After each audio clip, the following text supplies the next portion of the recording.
Hi, this is Phil, and I'm here to tell you all about the Capes and Lunatics Patreon. Get early access to all of our interviews, including the monthly Chichester chats with writer and comic book legend DG Chichester, new episodes of classic Capes and Lunatics shows, including The Quantum Zone, This, That, or the Third, and many, many more specials, all completely uncensored. Access starts for $3 a month, full video when you pledge $5 a month. Check out the link in our show notes or go to patreon.com/CapesandLunatics. Hope to see you there. Batman, my favorite character. The gift that keeps on giving. Oh my. Alright kids, welcome back to another week of We Are the Night. The Batman podcast. And apparently Ray will hear this? Maybe. I am Phil. Joining me as always, it is Lilith Hellfire. Sports of Gotham. That's right, kids. And we're going to start our coverage this month of the Batman Family miniseries from 2002. Issue 1 and 2 this time. Because yes, you have an extra week this month. So. Oh, you know what we're going to have to probably at least give some attention to coming up here soon? What? Hush 2. I know it's a money grab, but people are talking about it. Even That's Will what was. we do. Even Will last night was like, "Oh, he might be checking out Hush too," and he doesn't like read Batman like regularly, so it's just I'm just like, okay, clicks and views. Yeah. I mean, okay, fine. I mean, we don't have to to commit full episodes to it, but maybe. Yeah, just, we were always going to mention it in passing. Yeah. If anything else, of course, that Jim Lee art's going to be drawing people in. Oh yeah. I mean, if it is actually good, I will give credit where credit is due. But I just hope for it. I'm more than willing to. The story itself. Yeah, but yeah, that's what me and Will were talking about. It's like, is there any comic book character that you'd be like, no, I don't want to see Jim Lee draw that?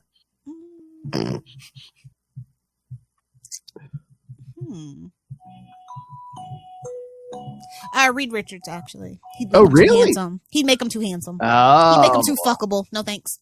Yeah, but couldn't Reed Richards do that? He can change the shape of his body and his face and stuff. I know, but you have to still capture the essence of that smarminess, that punchable jawline, It just has to be there. There's just certain things. I'd be too uncomfortable wanting to fuck Mr. Fantastic. No. Well, I mean, Jim Lee can draw ugly characters. I mean, he drew Killer Croc in that first Hush. Don't. No, you did not. Don't tell the girls what they can and can't have. Breaking news: Lilith wants to bang Killer Croc. Oh, so many things are starting to make sense all of a sudden. So many things clicking into place. Let me get a ride on your alligator. I mean, alligator tail, tentacle. I'm just saying. Let me get a ride on your alligator back, bro. I don't think it's the bro. I don't think it's the back though. Put it here. All right. What do you expect? It's me. She wants to bang a gator and then eat him. Exactly. Fry him up. Oh, God. Get some nugs. Oh, jeez. All right, so should we get to the Batman Family? I mean, it's a Elliot S. Maggin story. So, what do you want from me? What? We're getting into weird shenanigans, I know. I feel like I'm in an episode of Black Mirror. All right, so not quite yet. No. Stay tuned for Salty and Petty. Which we're rapidly approaching episode 100 here. So get ready for your hot takes. 3-hour show or 100 hot takes. We're going to do 100 something. Maybe 100 hot biscuits and we'll get Justin in on it. I was going to say, no matter what the topic, maybe we should try to get Justin in. Maybe. Is that when we should do the Latchkey Kid episode? Oh, you know what? Yeah, let's do the Latchkey episode. Okay. Day in the life of a Latchkey Kid. All right. Batman Family. Everyone's like, is this supposed to be a Batman show? All right. Obviously, they're new here if they think that. That's true. Ray's cheering. All right, kids. Batman Family number 1 from December 2002. Writer John Francis Moore, pencilers Rick Coburg and Stefano Guadiano, Inker Rick. Yep, Rick is also the. Oh, okay. So pencilers and inker are the same. So, colorist Carla Feeney and Heroic Age, letterer John Workman, and editors Nachi Castro and Matt Idelson. Gabriel Rossetti's enforcers, Holthus, Ruse, and Santos find their men strung throughout Rossetti's warehouse. Their weapon shipment from Miami has been taken. Holthus thinks the vigilante that hit them must be the same one who got Eddie Melcher's chop shop. Santos thinks Melcher made up the story to save his skin from botching up his pickup. Santos speculates the Russians or the Crown Mob may be responsible for this. All of a sudden, the lights go out. No, it's never good in Gotham. And Ruse is separated from the other two. 3 minutes go by when Batman arrives and switches the lights back on in the warehouse. He finds 7 men unconscious due to an electrical shock that was administered by hand. Holthus comes. No, hold on. Holthus comes from behind and tries to shoot Batman, but he disarms him. Santos stands down and tells Batman that he doesn't have anything to tell him. At the Zephyr building, which bears owl emblems. Ooh, spooky. The vigilante unmasks and goes another round of injected supplements by Dr. Excess. I don't know about that one. That's a little too obvious for me, but, you know. Yeah. The vigilante is Nicholas Kazanthikis. I think the T is silent. Don't tell it how to identify. Bruce Wayne heads the Wayne Enterprises. He's going to actually show up for work and is bombarded by news reports that inquire about the major restructure of Wayne Enterprises, pending layoffs and a. Wait a minute, 2002. This feels all the more things change, the more things stay the same. Mm-hmm. When in the 21st century have we had like a growing, stable economy, Lilith? During Obama and kind of Biden. Listen, under Democrats we thrive. It's historically accurate. The Republicans get a hold of. Look at history. I know it's hard, but I'm just saying, statistically speaking. I was going to say, I guess they were. Now we can take that all the way back to Richard Nixon. Oh my, tricky dick. Once might be a coincidence. 2 might even be a coincidence, but 3 is a pattern. I'm just saying. Yeah, well, yeah. But yeah, he's, waiting for it ebbs and it flows. Oh my.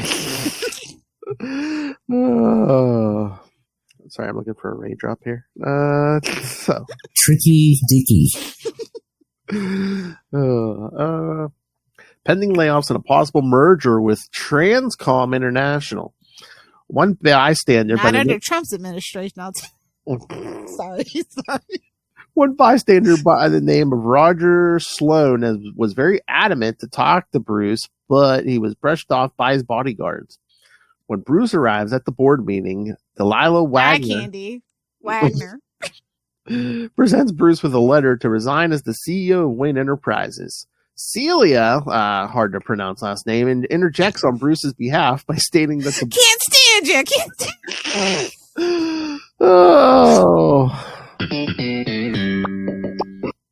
On Bruce's behalf by saying that the board's ultimatum of Bruce being a liability to the company is premature.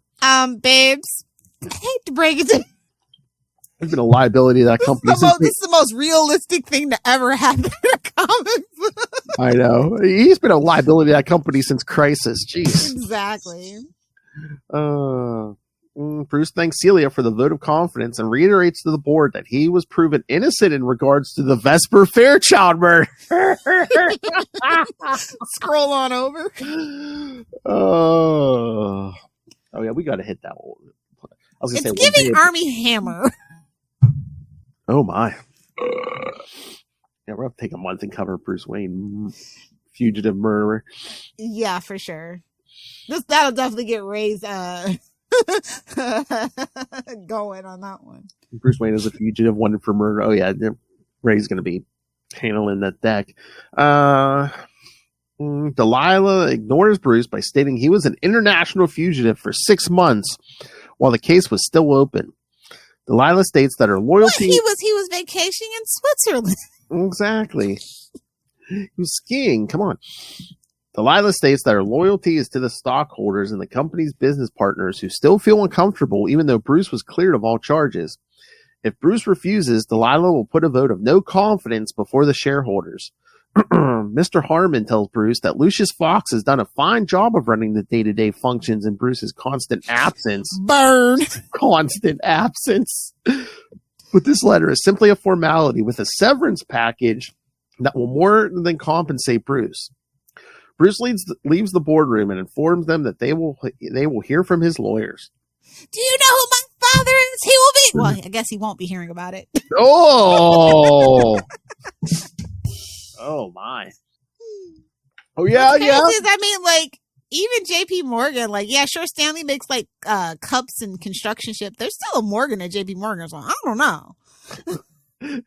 I wouldn't go walk down any dark streets in this town at night, I'll tell you that. All the board members get murdered. Trying to do a no vote of confidence with no board members. Accidentally, Lilith. Like, they all ended up hanging from planes and ended up in recycling crushers. Everyone on the board kind of like... They got gunned down after the opera. Every board member spontaneously just threw themselves into traffic. I don't know what's going on here. They got their eyes pecked out by owls. I don't know. All the board members there was bat guano everywhere. I don't know. All the board members just disappeared without a trace, almost like they fell down a cave or something. I don't know. Bruce tells Tim Drake that he is contemplating on accepting the terms of Delilah's ultimatum because with Lucius recovering from a stroke, he has no other options. See, he's working Lucius to death. Yeah, literally. It's like, you just got to adapt that Alfred way of life. I was going to say, Alfred's probably sitting in the background going, you know how many strokes I've had in the last 6 years? Yeah, okay. Bruce won't allow the company to be vulnerable for another takeover, which is what Luthor was counting on when he hired David Kane to frame Bruce Wayne for Vesper's murder. Oh, yeah, we're getting there. And the SHIELD espionage. No, this is the stuff that I like. Yeah. A little Bruce and Lex banter. Mm-hmm. Bruce believes Delilah is aggressive and fearless enough to uphold his ideals for the continued success of Wayne Enterprises. Bruce then turns his attention to the vigilante that hit the Rossetti warehouse. Oh yeah, no one can be a vigilante in his town unless they get permission. The Green Lanterns can't even show up without his permission, so you know. Exactly. He rules Gotham with an iron fist. Don't say that name. Oh, sorry. That's all right. Danny Rand wishes he was half the Oliver Queen was. Exactly. The Cauldron gangs have come to know the vigilante as the Tracker. He has been targeting. That's lame. That's almost like the consultant for Dick? Oh my. The tinkerer, even. Don't talk about yourself in the third person. The consultant of Dick. Yeah, come on. Tracker's a bad name. Don't tell what's his face. Oh yeah, don't tell Justin Hartley. Exactly. That show's pretty good though. He has been targeting the Rossetti mob for the last 2 months. The Tracker managed to capture and return Rossetti's accountant, Bertus Sharkey Delgado, to Gotham. Yeah, I want to do business with an accountant named Sharkey. When he skipped out on his bail. Oh, he's an accountant, all right. He's accounting how many legs he's got to break if you don't get that loan to his ass. He put hitman Clement Wellman into a dog kennel and left him surrounded by ravenous dogs in Little Moscow. He also set a meth lab ablaze, and the surviving perpetrator stated that the vigilante looked like a demon. Oh, Bruce is all jealous. Bruce is remembering his the glory days of the Frank. He's like, was I not harsh enough? This guy is going metal. My first couple months, I blew up a wall and threatened all these rich people. Your mother's a whore. Exactly. I mean, that's what he should be doing. Exactly. At least the Batman with Bat Pat got that right. Oh my. Well, when Selena mentions it, yeah. I was watching part of that the other day again, and I was just like, I don't know. Baby Bat was way too long, and Batman's way too short, and Catwoman's outfit is too much. It's too much. Oh my. Too much and not enough at the same time. Why? Bruce Get ready tells for the Batman too. coming 2030. 2020 never. Bruce tells maybe my grandchildren will tell me about it. Bruce tells Tim to find Roger Sloan and find out exactly what he wanted to say to Bruce when he was heading the Wayne Enterprises. As for the Batman, Bruce will continue his investigation on the tracker.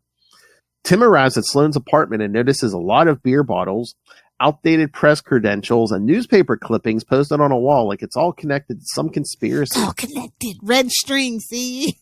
Exactly. Tim learned that Sloan was an award-winning... It's giving Eddie Brock. Exactly. From Boston until his editor fired him for fabricating his sources. He couldn't have been a Boston pizza owner if he was from Boston. So. Oh, yeah, no, that doesn't work for some reason, no. I thought they were Boston pizza owners. It's the young Ray. Sausage! As Tim examines Sloan's apartment, a twisted operative named Mr. Fun, who works for the network, disposes of Sloan's body in a nearby dumpster. On the other side of town, Rossetti and his enforcers discuss how to handle the tracker situation as Rossetti makes his way to his car. Ruse is dropped onto the roof of the car. Tracker grabs Holthus and throws him into Santos. Rossetti tries to get a shot off, but Tracker slugs him and takes his briefcase. Tracker heads to a nearby rooftop and is about to examine the contents of the briefcase until Batman arrives. Never open another man's briefcase without asking first. Oh my. Dr. Excess and his surveillance expert, Bug, with 2 G's. Get it? Get it? Get it? Observe from afar. Sorry. I know. Excess tells the Tracker to stand down and make his exit. Tracker throws Rossetti's briefcase at Batman, which breaks open with a whole bunch of forged credit cards while Tracker makes his escape. Oh no! White collar crime and fraud. Oh no! Tracker disappears and Batman is left without a lead. Tracker then runs into Freeway, who tells Nicholas to focus his efforts on Rossetti and the network will deal with Batman later. Holthus takes Rossetti to the technician, who comes highly recommended by the Penguin. Well, that's your first mistake. Exactly. Guy drives a purple car and we're taking his away. He's so dainty, he needs an umbrella everywhere he goes. Come on. That's what his mama told him. The technician's base of operations is filled with remnants of Gotham's 1941 World Fair. Rossetti wants the technician to design something that will take down the tracker, but the technician tells Rossetti that what he wants is something the technician can't provide. Instead, the technician gives Rossetti a calling card for a bodyguard/assassin called the Suicide King. Ooh. How can you be the king of suicide? You can only do it once. Well, if you're Lazarus Pit, baby. Oh, jeez. Rossetti heads to his family estate where he checks in with his grandfather, who is in a catatonic state. Well, I don't think he's keeping track of you. The Suicide King appears before Rossetti and makes quick work of Rossetti's bodyguards, thus proving his capability to handle the tracker. Suicide King tells Rossetti that his fee for taking out the tracker will be 20% of Rossetti's future dealings. Rossetti... Damn. I know. Rossetti agreed. Pay me up front, bitch. I don't give a fuck, because I'm going to turn you in after I'm done. See? I'm just saying, like, they don't really be thinking, bro. Well, it's Gotham. Yeah, everybody's pretty short-sighted in Gotham, even Batman. Rossetti agrees to Suicide King's terms and sets up a meeting with the Zamora mob in order to draw out the tracker. Bruce goes to the Dumont Hotel benefit. It's pronounced dumbass. Which is hosted by Delilah Wagner. He notices Delilah bullying the mayor into giving Wayne Enterprises greater incentives to remain in Gotham. That's how it's done. Celia comes across Bruce and asks for a moment of his time. Celia tells Bruce to tread with caution when dealing with Delilah and reminisces about her friendship with Martha Wayne. Oh, God. He's like, mommy issues I must have. Oh, my. 40 years ago, Celia was working as a secretary at the Copper Street Orphanage. Oh, man. Might as well just be... Never mind. Celia was raised at the orphanage by her mother, but when her mother passed, the deed to the orphanage was passed on to her. A land developer named Stanford Whitaker was intimidating all residents within her neighborhood in order to put up high-end apartment buildings. Whitaker That nobody will live in and everybody will rent as an Airbnb. Exactly. Whitaker threatened the present owner of the orphanage that he will have the deed to the orphanage one way or another. He's gonna get you. Get you. One way. Fortunately, Martha Wayne was a social crusader, and her legal team made the Copper Street Orphanage an historical landmark, thereby putting an end to Whitaker's aggressive push. It's giving Laurel Lance season 1 arrow. True. Unfortunately, the victory was short-lived. The orphanage was burnt down, but all the children all made it out. Oh, God. Whitaker was eventually arrested for arson. Martha helped Celia place the children with good homes among Gotham's elite. I bet. That's where he gets it. He gets it from his mama. Exactly. Celia ends her story by telling him that the friendship she shared with Martha Wayne ended when Martha started dating Denholm Sinclair, who ran the Chat Noir Club for Cesar Rossetti on Avenue B. Cesar. Celia eventually went to Greece, where she met her estranged father, but came back to Gotham when her husband, Porter Endicott, these are rich people names. Exactly, and a seat on the board of directors for Wayne Enterprises was awarded to her. And that's how it literally works, guys. Mm-hmm. After talking to Celia, Bruce pays Lucius a visit. Lucius apologizes to Bruce for appointing Delia and taking over his responsibilities at Wayne Enterprises. Bruce then asks about Celia's history. Uh-oh. She made her wealth in textiles. Yeah. I won't say what that's code for, kids. Oh, my. Lucius... Wait, what is it? Prostitution? No. No? Okay. Lucius knows that she made her wealth in textiles and real estate when she went to Europe. Lucius was impressed with Celia's savvy after her appointment to the board of directors. Bruce runs an idea by Lucius that might ensure Bruce's continued presence at Wayne Enterprises. Later that night, the Batman has a talk with Rossetti's enforcer, Santos. Santos, who's actually an undercover cop, wants to know why the Batman is allowing the Tracker to interfere with Rossetti's operations. Batman explains that the Tracker isn't affiliated with him. Santos tells the Batman that the Tracker knows all of Rossetti's movements and is crippling him by destroying his most profitable operations.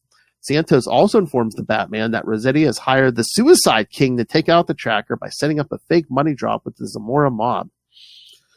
As Batman makes his way to the supposed money drop, Oracle pages him via radio.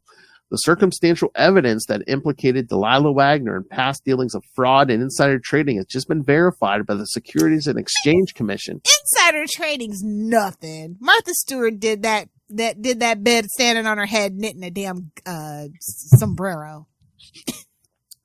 Batman arrives and notices Tracker observing the deal between Arturo Zamora and Rossetti. Batman tells Tracker not to engage because the money drop is a setup. Tracker reacts by stunning Batman with his electrical gauntlets. It's giving Shocker. It's giving Harmon. Maybe he likes that. He's into it, for sure. Exactly. The Suicide King makes his presence known by putting on a show with the Tracker. Putting on a show, huh? Tracker and Suicide King fight in hand-to-hand combat while Rossetti and Zamora make their exit. Like the cowards they are. Exactly. Suicide King causes Tracker to fall to his supposed death in order to solidify his standing with the Rossetti mob. Batman takes on Suicide King. Batman notices that Suicide King's fighting technique is similar to Asano Obi. Batman gains the upper hand on Suicide King, but he is knocked out by the Tracker from behind. Give him the old donkey punch, baby. I was going to say, I've heard of that martial arts move. Yeah. Trying to donkey punch you now, bitch. Suicide King tells Tracker that he needs to leave before he ruins their cover. Tracker ignores Suicide King's orders and wants to finish off the Batman. Shut up, Love. Suicide King leaves Batman at the mercy of the Tracker. Batman realizes that the Tracker and Suicide King are working a shakedown operation on the Rossetti mob. No honor among thieves, eh? Tracker and Batman fight until Tracker pushes Batman off a rooftop. Hey, that's my gig. Batman reaches for his grappling hook and swings to safety, but Tracker collides with a steel raptor before falling to his death. That had to hurt. Accidental. Batman descends to the pavement and removes Tracker's mask. Batman is shocked that Celia's son Nicholas is the Tracker. It's almost like rich people who raise breed crazy offspring. Yeah. Boy, what a shocker. A rich person has some connection to Wayne Enterprises as a mass vigilante. Get out of town. If he had a nickel for every time that happened, he'd be a trillionaire. The next day, Bruce watches as Delia is escorted by SEC authorities and her lawyer. Celia congratulates Bruce on keeping Wayne Enterprises. Bruce expresses his sincerest condolences for the loss of her son and informs her that he isn't totally capable of running the company, so he appoints Celia to be his right-hand woman, just like Lucius was for Bruce before the Vesper Fairchild incident. Celia does a press conference in front of the shareholders in order to restore their confidence in the company, then makes her exit. Bruce notices Celia leaving so abruptly, then gets a call from Oracle. Oracle says that the tracker's body has been reported missing from the city morgue. Freeway apologizes to Celia for not accompanying her son during the fake money drop. Celia tells Freeway that she will mourn her son, but his death will not deter her from tearing Wayne Enterprises and Gotham apart. Boy, you didn't see that coming. Only you did. You totally did. So when does he ever give like full control to somebody? Yeah, this ain't gonna happen. This ain't gonna be one. It's a trap. All right, so what do we think? There's a lot going on there. There's so much. Like, they don't make them like this anymore. That's all I'll say. Exactly. I think it was like a slightly larger than normal book, but yeah, still there's a lot going on. Yeah, I mean, like, they wasted no time. They got right into it. We're still picking up, I like that we're still picking up the pieces. Because that should have had implications. So, like I said, listen, I love a good mafia mob story within Batman. I love, like, people actually addressing the fact that Bruce Wayne is a terrible businessman. I love it all. Like, yes, please and thank you. And it's like, if you have any doubt if this is in current continuity, it's like Vesper Fairchild murder. And I thought the art was really, really well done. Yeah. Like, I like a somber story. Like, it's so grounded, Batman should feel realistic. He should feel grounded. He should have to answer to these repercussions of things, Oh my God. I wish I didn't have to worry about song rights, because the minute you said Songbird, I was going to say, I'm like, oh man, I want to play the Nirvana song. Come on. So, we could make this a Patreon show. And then we can do whatever the hell we want. Because they have to get a paywall. Oh, nice. All right. Should we get to number 2? Yeah, let's do it. Number 2. All right. And again, this is Batman Family, so we saw a little Tim last time. Now we're going to get some Stephanie. All right. Batman Family number 2 from January 2003. Duplicity. I think we all got all the same team here. Mr. Fun recovers Nicholas's body from the medical examiner's office and brings it to Celia so she can bid her final farewells, as well as destroy any evidence of Dr. X's enhancements on the tracker. After paying her respects, Nicholas's body is cremated. Then Celia calls a meeting to discuss the network's progress. Hector, aka Bug, has established a citywide surveillance grid that feeds him constant intel. Nobody tell Lucius Fox, he would be pissed. Exactly. This is here, I can't stay. Yes, constant intel such as the mayor's wife having an affair with Councilman Dawson, or the mayor's aide being a meth addict. Oh, that's literally getting close to home in 2000. Exactly. It's like ripped from the headlines. Boy, the poor mayor, his wife's cheating on him and his aide's a meth addict. Jeez. Celia develops a public image by financially supporting the law enforcement or acknowledging her workforce with recognition, while the network deals with any criminal factions that didn't cooperate. Those who pose a threat would be subjected to Dr. X's medical expertise, and he would explore the endurance of their pain threshold, or Mr. Fun would pay them a visit when subtlety was needed.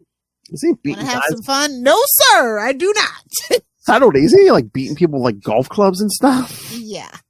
It's like sports. It's like Sports Master or something. That's subtlety in Gotham, babes. Ah, okay. They didn't die by a bullet. Oh yeah, it was subtle. Exactly. They didn't take a short walk off a long walk off a short bridge. Yes. It's subtle if it takes the, they weren't wearing cement shoes, If it's not very obvious to the police how someone died, yeah, it's subtle. Suicide King would help the Rossetti family rise in the criminal hierarchy, while Celia would cause Wayne Enterprises stock to go up for the next 2 quarters. As for we're getting a rug pull, boys. oh my, we're getting what was it? Tablecloth off the table. We're getting GameStop number. We're doing GameStop numbers, kids. As for Freeway, he will look into GCPD's working relationship with the Batman. Bug has also gathered information on Batman's allies Robin, Nightwing, Spoiler, and Cassandra Cain. You don't want to mess with any of those people. No. As for Huntress, they have learned of her obsession about eliminating organized crime members like Tiny Hidalgo. The network has also determined that Orpheus operates mainly within the Four Squares district. Freeway has a run-in with Spoiler after she defused a robbery with frat boys robbing a convenience store. Wow, they really demoted Spoiler, didn't they? Yeah. Freeway gets inside Stephanie's head by trying to understand her motivation of being a crime fighter. Freeway speculate. What? She's a teenage girl in Gotham. You know she got anger issues. Come on. Yeah, but she's a member of the Bat family, and it's not Jason Todd, so it's not like he's gonna get gunned down. Yeah. Oh. Oh, you take your chances. Freeway speculates she is rebelling against a parent who is absent in her life due to their criminal activity. Boy, this guy's got a clue, huh? Yeah. I mean, it's not hard to figure out. No. She fights criminals to prove herself and win the approval of a surrogate parent like the Batman. You could do so much better, sister. Exactly. Freeway tells Spoiler that her efforts won't go unrecognized by his employer, who is in need of her services. Stephanie initially refuses Freeway's offer, but she is nonetheless intrigued because she is figuring out her place within Batman's ranks. He treats everybody terribly. Exactly. Stephanie comes home and gets into another fight with her mother. Bruce meets with Celia, who is frustrated about a land grant for Performing Arts Center project. The grant is on hold by Eleanor Sandhurst. Celia gives Bruce a token of her gratitude for her appointment within Wayne Enterprises. The gift is an old picture of Martha Wayne. Again, trying to put the sense of Bruce's mother in his head when he sees Celia. So exactly. Celia goes on to say that work those mommy issues. Oh my! You know you say that to the himbos, right? No. They work those older sister vibes. Celia goes on to say that the photograph was taken at Sandy Newport's New Year's Eve party at Arlo's. Celia reiterated her disapproval of Martha seeing Denholm Sinclair. Celia confronts Denholm when he sneaks out for a smoke.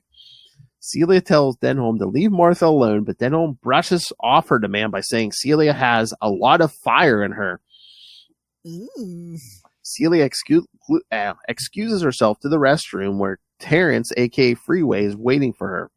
He reports that Spoiler is interested in meeting Celia before she considers her offer. Stephanie meets an elderly woman and Freeway at the designated rendezvous.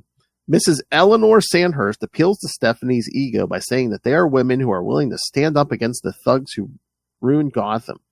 Celia gives Stephanie a lead on the Ruvalcaba mob's accountant who is skipping town.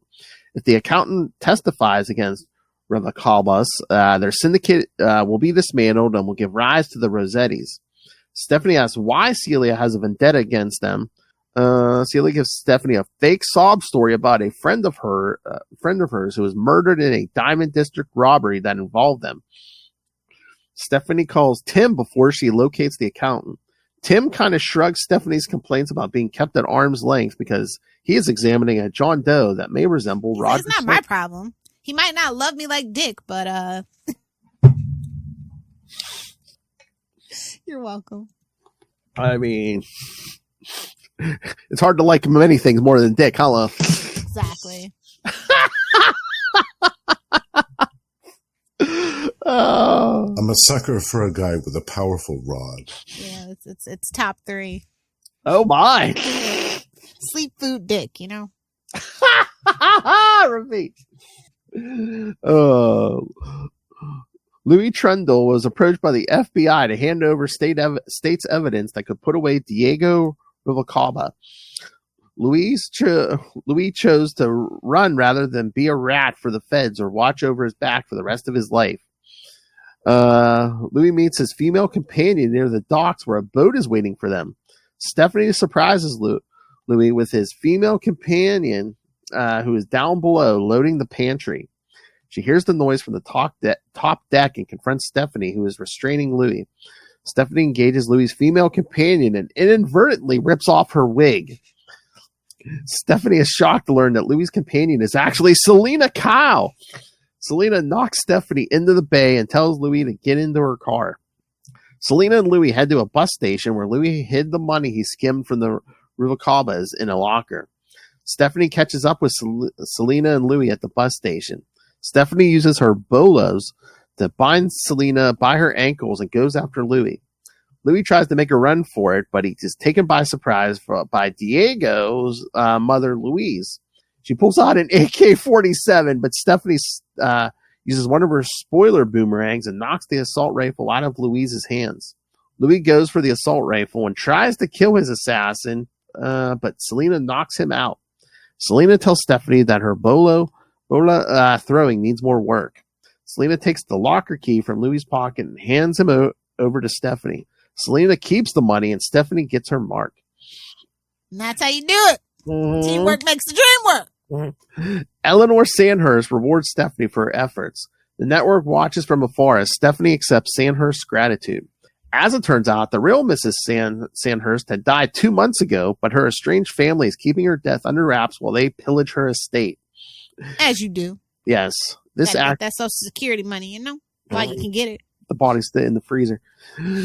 This actress that Celia hired to play Mrs. Sandhurst agreed to Celia's terms because Celia promised to pay for the continued care of the actress's granddaughter who was suffering from cystic fibrosis. Damn, man. I know. American medical freaking system at work here. I know. Could be First worse. Bryan Cranston, now this poor old lady. Could be worse. She could have had McGregor syndrome. Oh, I mean, honestly, that would have been a better. Yeah. But again, we're keeping it grounded. Yep. Like cystic fibrosis. I don't know. As for Louis Trundle, he was strong-armed and cooperating with the FBI because of his violent tendencies to kill women that resembled his mother. Mommy issues. Okay, Norman Bates. All right. Celia congratulates Freeway and Hector on a job well done. The next phase of the network's plan goes into effect.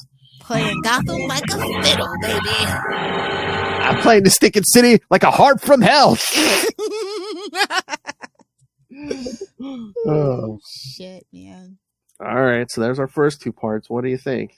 Like, I don't know why you don't think I wouldn't have liked this story. I told you, I love this shit. I live for this shit in Batman. This is how I wish modern day Batman was right now. Oh yeah.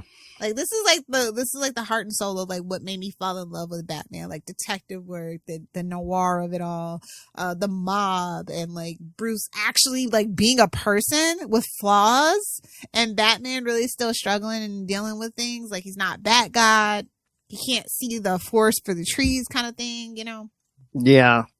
I mean, that's the problem with Bat-God and being the world's greatest detective. They got to dumb you down when they need it to work for the story. It's just, and then it just pisses you off. It's like, but you said for literally like 50 years.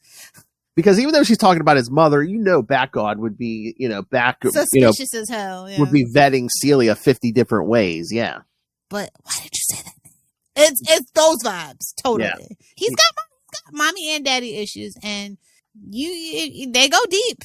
And people really with like deep-seated parental issues, yeah, you can play them like a fiddle if you're evil, for sure. Yes, yeah, but Bat-God to be like, getting sneaking into the middle and like getting blood and urine samples and everything else. Of course. He's still off his game from the whole Vesper Fairchild for thing. 6 months, exactly. Yeah. So we actually surprisingly have quite a few Bat books this week. Yeah. Yeah, where do you want to start? Let's see. I guess we could start right at the top with my favorite, Absolute Batman number 6. Okay, yeah, I knew you were going to talk. I didn't know if you wanted to save it or not. Yeah, Absolute Batman, yeah. You start at arc 2, you better get into it or get left behind, kids. This is the future of DC, and hopefully they realize it. How do you feel about him? He was childhood friends with like, Selena and Oswald and Eddie Nigma and all that. It's giving Gotham the TV show, and I'm okay with that. Mm. Like, I thought that was kind of like a unique take, and I kind of liked it. Yeah. But then again, like, I'm like a huge fan of like high school, like fanfic where it's like they're set in high school. So like it's kind of like giving that for me. I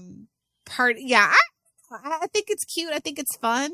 I mean, it's not main continuity, so we don't have to reconcile all that garbage, which is what I love the most about the Absolute lines, right? We can just kind of do what we want here and just have fun. Oh, yeah. I mean, he was friends with Harvey, and like they're all around the same age. Especially Oswald kind of makes sense if like he was rich, his family was rich at one time and lost the fortune, kind of thing. Mm-hmm.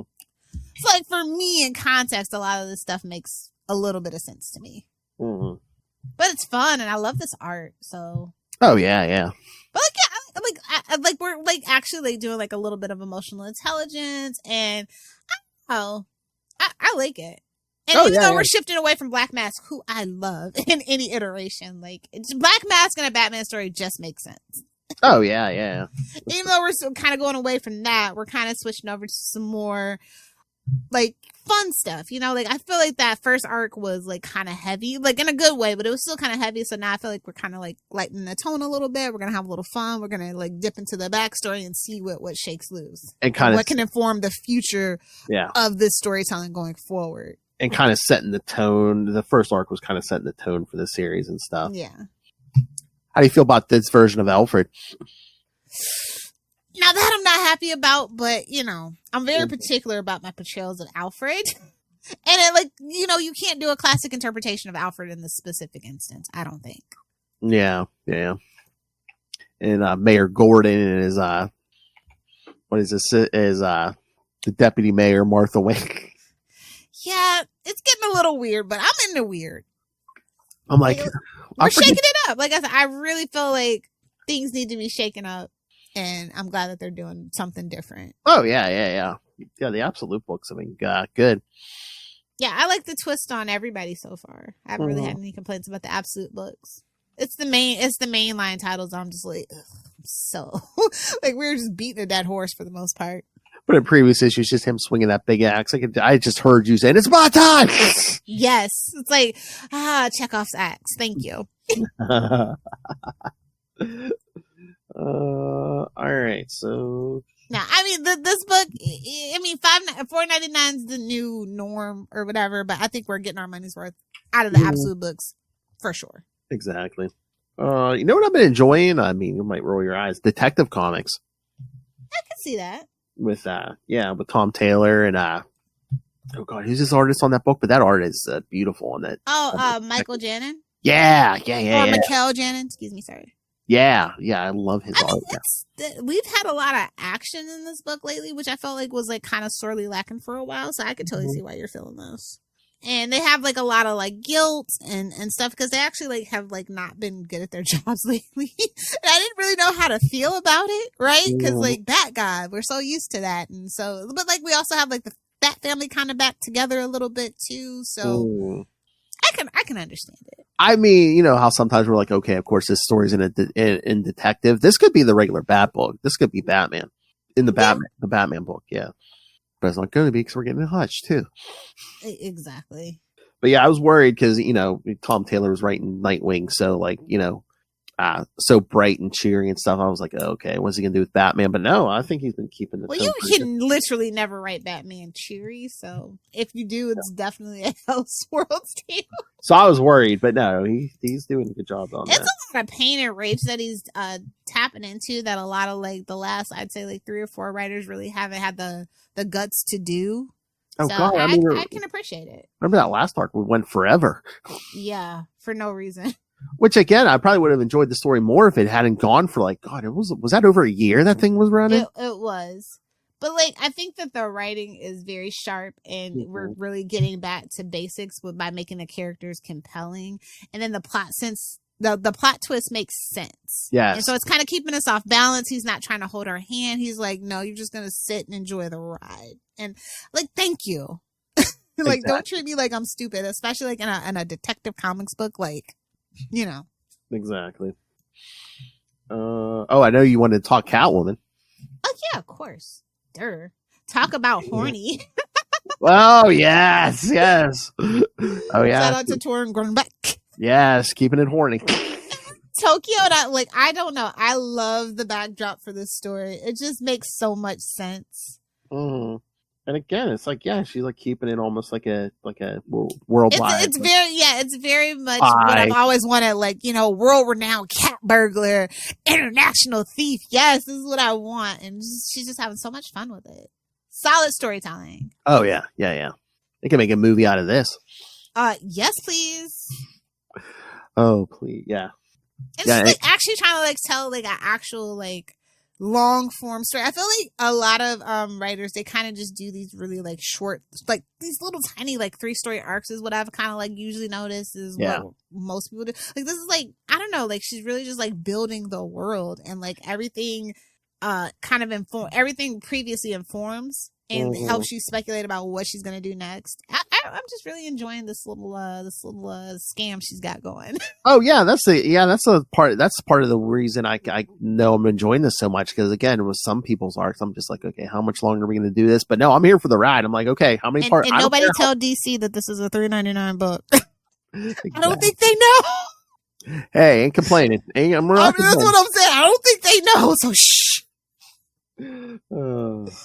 But yeah, no, I'm here for the ride, no matter how long. Oh, but I wonder if we're gonna get a bigger one next time, because isn't next one issue 75? Yes, it is. So, and again, it's big, of course, bigger books. Although it's also a female-led book, unfortunately, so I don't know about it. And it's also 2025. We're gonna feel the contraction of the comic industry a little bit, I feel like. So expect prices to go up and page counts to stay the same, unfortunately. You know what's unfortunate? I mean, if not before, the run's probably going to end by the summer, probably. I think they're going to try to get this book to 100, personally. Oh, you think? But the thing is, though, because I would love for it to get to 100. Catwoman's never gotten to 100. She's gotten close, but never gotten to 100. So close. So infuriatingly close. 93, that 90 series one. Stupid. It pissed me off to no end. But no, because I think that in the summer, by the time the Superman movie comes out, Superman's rebooting to a new #1. I think they said after Hush 2, Batman's rebooting to a #1. So I was like, yeah, but that's got nothing to do with Catwoman. I know. I don't even think they know this book still exists. Shh, Phil, don't jinx it. I'm just saying, I would have no problem with it, but I'm just saying, I don't think they're going to let Batman have it, go back to #1. Meanwhile, Nightwing and are they changing Nightwing though?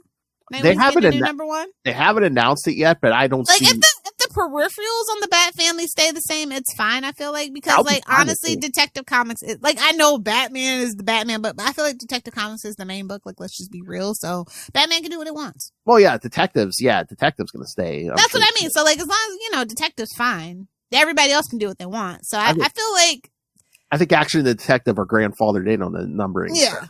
Yeah. And I think they should let Catwoman get to 100. I think that would be more conducive than a new #1. True. I think new #1s in the modern era kind of signal a shift that is maybe I just, I'll wait. I'll wait for the first trade. And I think that's just the attitude lately. So exactly. I don't think they should risk it personally. Well, it's like Marvel. I mean, they're rebooting Fantastic Four to #1 when that movie comes out. But meanwhile, that's insane. But that's the stupidest. Well, they have more prominent legacy numbering too, though. Yeah, and the stupid thing is, it's going to be the same writer. So it's like, why the hell are you rebooting to #1? Marvel needs to learn their lesson, and they haven't yet. So. Because again, in the tradition of action and detective comics, Fantastic Four should be if there's one book that should keep its legacy numbering, it should be Fantastic Four. Yeah, it's insane. Marvel is an idiot. Just leave it alone. Leave the you already out of bitterness, basically canceled Fantastic Four for most of my life. Mm-hmm. We finally get it back, and now you're acting like this. Mm-hmm. It's just it pisses me off to no end. Exactly. It's they don't appreciate the Fantastic Four. They always say, "Oh, Marvel's first family" when they remember, and it's not a lot that they remember. Yeah, it's all about Spider-Man all the time, bro. Yeah. Again, it's when are these companies going to wake up and realize that a new #1's not doing it jack crap? They're the definition of insanity is doing the same thing over and over again, expecting a different result. It's babes, I feel like marketing's not doing their job. I don't think they're really doing the research. I Because Gen Z and Gen Alpha ain't got no fucking money. It's millennials and Gen X holding up this whole fucking economy, being gouged to death, you know? So it's like, maybe you write for the audience that actually has the money? I don't know. I mean, they'll never do it, but Tom Brevoort. you want to put asses in seats, then they'll never do it. But it's like, you know, one of the companies come out and be like, oh, hey, guess what? For the next 6 months, we're going to cut 50 cents off the cover price of everything. Yeah, I mean, if you're going to give me a 90s story, can you give me a 90s price, please? Exactly. I don't care about the paper quality. I don't like it being tissue thin anyway.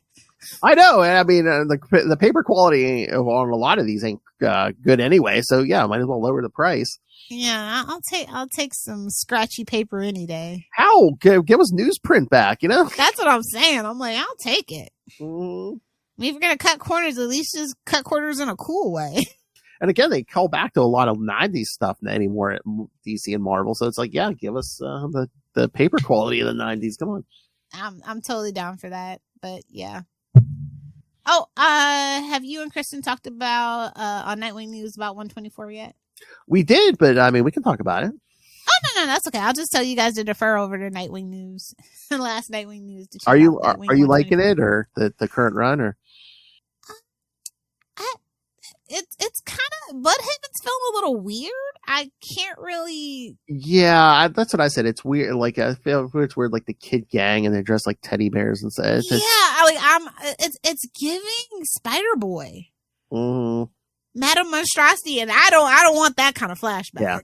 I mean, I'm not gonna say it's bad, but it is very different than like Tom's run was. Super different. So yeah, I've been kind of thrown off a little bit, but I see little hints and glimmers of cool stuff. Like like this new writer is really into like trying to tell an emotional story. Mm-hmm. Although we're not. And I really like the art. I've been enjoying the art a lot. Oh yeah, the art's good. Yeah. There's definitely a lot of action, but I feel like I need a little more like groundedness out of Nightwing. I think. I want him to like really connect with like secondary characters. Yeah, that's what I was gonna say. It seems like there's not a lot of interaction with him and Barbara outside of her as Oracle and stuff. And yeah, when's the last time we saw Haley? That's my one complaint. Yeah. Yeah, bring in the dog. Come on. Exactly. And then the question all along the Watchtower #5 is out. If you're reading that book, just send us some feedback. Let us know what you think. All right. So do you want to talk anything else, or? No, I think we're good. Okay. All right, kids. So yes, like I said, next few weeks we're going to be doing 2 at a time on this Batman family. So, Heyo. So next time it'll be 3 and 4, then 5 and 6, then 7 and 8, and then the end of the month more Azrael with Justin. So little blonde bats. That's right. All right, kids. So yes, so send us, like you said, all your thoughts on this stuff, the new stuff. Once I believe this coming Wednesday is the first part of Hush too. So by the time Buttercup. By the time we record again, Hush, the first part of Batman 158 should be out. So yeah, send us your thoughts. And hey, we're marching our way to 250, Phil. Oh, that's right. Yes. Yep. So yeah. Email us CapesandLunatics@gmail.com or call the voicemail 614-382-2737. That's 614-38-CAPES. And remember, you can pretty much catch anything we've ever done at CapesLunatics.wordpress.com. Also help support us by buying merch, new merch, classic merch at TeePublic or Spring.